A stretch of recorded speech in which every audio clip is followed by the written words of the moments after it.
আসসালামু আলাইকুম সম্মানিত শিক্ষার্থীবৃন্দ, গেম অফ স্টাডির তরফ থেকে আমি আবির স্যার সকলকেই স্বাগতম জানাচ্ছি খুবই গুরুত্বপূর্ণ আপডেট নিয়ে। তো বলা হচ্ছে যে ঢাবির ব্যবসা শিক্ষা ইউনিট ভুক্ত মানবিক এবং বিজ্ঞানের ফলাফলও কিন্তু প্রকাশ করা হয়েছে, তো যেটা মোটামুটি আপনারা সকলেই জানেন। তো এগুলো ফলাফল অলরেডি প্রকাশ করা হয়ে গেছে।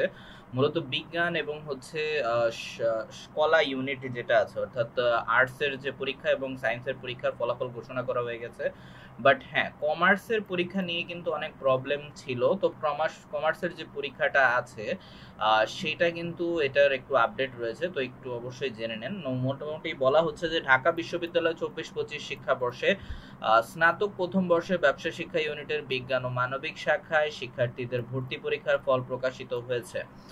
বৃহস্পতিবার বেলা 1টায় বিশ্ববিদ্যালয় ওয়েবসাইটে প্রকাশ করা হয়। উত্তীর্ণ পরীক্ষার্থীদেরকে আগামী শনিবারের মধ্যে বিস্তারিত বিষয় পছন্দ ক্রমে ফর্ম ওয়েবসাইটের মাধ্যমে অনলাইনে পূরণ করতে হবে। এ বিষয়ে ঢাবির অনলাইন ভর্তি অফিসের প্রধান অধ্যাপক মোস্তাফিজুর রহমান বলেন, ব্যবসা শিক্ষা ইউনিটের আন্ডার গ্রাজুয়েট ভর্তি পরীক্ষায় মানবিক এবং বিজ্ঞান শাখা থেকে অংশ নেওয়া শিক্ষার্থীদের রেজাল্ট প্রকাশিত হয়েছে।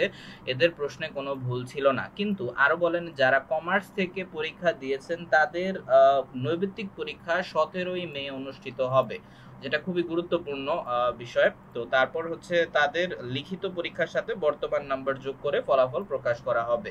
তো আপনাদের 17ই মে আবার এমসিকিউ পরীক্ষা কিন্তু হবে। তো যারা যারা হচ্ছে কমার্স থেকে পরীক্ষা দিয়েছেন তাদের জন্য হচ্ছে এটা, যাদের পরীক্ষা খারাপ হয়েছিল তো তাদেরকে আমি বলবো এটা অনেক সুবর্ণ আরেকটা এক সুযোগ আছে। তো অবশ্যই ভালোভাবে প্রিপারেশন নিয়ে তারপরে আপনারা পরীক্ষা দিন, তাহলে আশা করা যায় যে পরীক্ষাগুলো ইনশাল্লাহ ভালো হবে। কারণ অলরেডি হচ্ছে যেহেতু এপ্রিল মাস চলে, তো আর 17ই মেতে পরীক্ষা, তো আনুমানিক আপনাদের হাতে কিছুটা সময় আছে। আর কারণ হচ্ছে এমসিকিউ পরীক্ষাটাই তো হচ্ছে সবচেয়ে বেশি ভ্যারি করে, তাই না?